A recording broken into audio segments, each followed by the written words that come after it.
Hello friends, இன்றைக்கு இந்த வீடியோவில் அரசு ஊழியர்களுக்கு தீபாவளி பரிசாக 8வது சம்பள கமிஷன் மூலமாக அகவிலைப்படி ஓய்வூதியம், சம்பளம் ஆகியவை அனைத்துமே உயரப்போகிறது.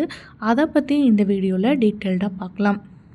தற்போது அரசு ஊழியர்களுக்கு 7வது சம்பள கமிஷன் அறிக்கையின் அடிப்படையிலேயே ஊதியம் மற்றும் பென்ஷன் ஆகியவை வழங்கப்பட்டு வருகிறது. ஒவ்வொரு 10 ஆண்டுகளுக்கும் ஒரு முறையும் இந்த சம்பள கமிஷனானது மாற்றி அமைக்கப்படுகிறது.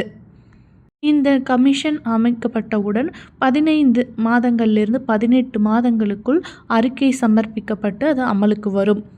ஆனால் இந்த முறை பார்த்திங்கன்னா 8 மாதங்கள்லேயே அந்த அறிக்கையை சமர்ப்பிக்க வேண்டும் எனவும், ஜனவரி 2026லேயே இந்த குழு அமைக்கப்படும் அப்படின்னு சொல்லியிருக்காங்க.